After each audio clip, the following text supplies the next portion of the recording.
Yes,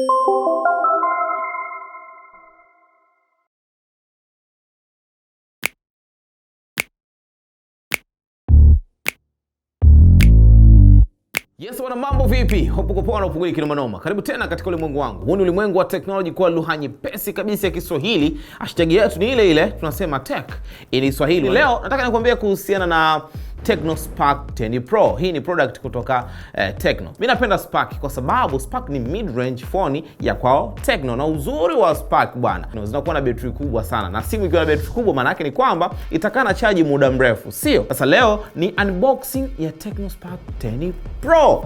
Hii hapa ni simu ambayo inapatikana katika rangi mbili tofauti. Hii ambayo nimeishika hapa katika boxi ni Starry Black, lakini ipo nyingine ambayo ni Paloid. Hii hapa Tecno Spark 10 Pro.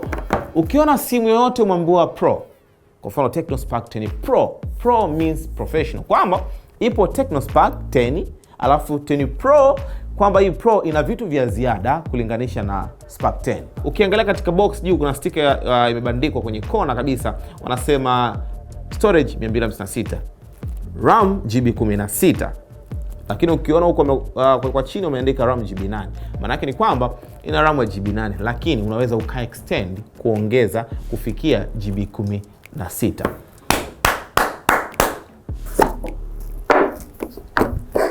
Hapa Tecno Spark 10 Pro. Ukifungua kwenye box moja kwa moja utakutana na simu ambayo bado inakuwa katika nylon, imevalishwa.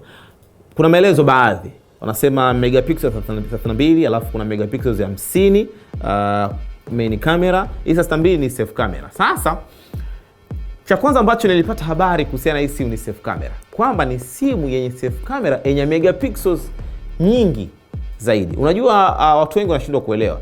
Megapixels sio uzuri wa picha, ni quality ya picha.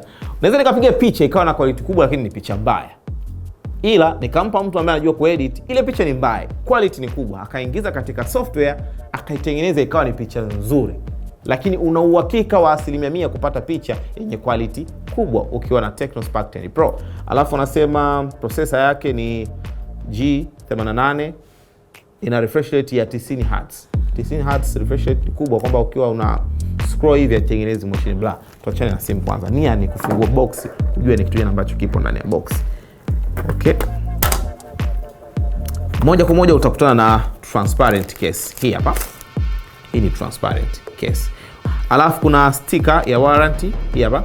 Anasema miezi 12 jumlisha 1, kwamba ni miezi 13, mwaka mmoja na mwezi mmoja waniongeza. Then kuna charge ambayo ni fast charge ya watts 18. Hii hapa. Charge yake inatumia USB. Alafu kuna boxi, inaonekana kuna accessories kwenye boxi. Kuna USB, kuna earphone, kwa jinsi ambavyo kuna icons zimechorwa hapa. Ukifungua hii boxi, kuna tool pin kwa ajili ya kutolea SIM card tray. Alafu kuna earphone hizi hapa ambazo ni za audio jack.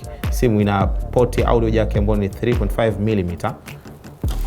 Alafu kuna USB-C, Type C. Ni simu ambayo unaweza kuchaji kwa Type C. Ni USB to USB-C. Hii hapa ambapo unakuta ndani ya box. Kwa hiyo hivi ndo list ya vitu ambavyo vinapatikana katika boxi. Haraka utagundua kwamba ni simu ambayo design yake ni nzuri sana. Nimependa. Ni square ambayo ina round, hata uzito wake sio mkubwa sana. Ni simu ambayo iko slim, nzuri. Ukiangalia kwa chini kuna speaker, kuna USB port, kuna mic, kuna audio jack. Alafu ukiangalia display yake ni display ambayo ina ukubwa wa inchi 6.8 Full HD. Full HD ni kwamba unaangalia video ya 1080p pasipo shaka lolote ile. Hakuna motion blur, unacheza game vizuri, unaenjoy. Alafu then material ya nyuma na kwenye camera bumper ni tofauti. Ni kama kioo kinawaka hivi, ndio inaitwa Starry Glass. Alafu kuna cameras pale 3-in-1 wanasema. 3-in-1 lakini kamera ziko mbili.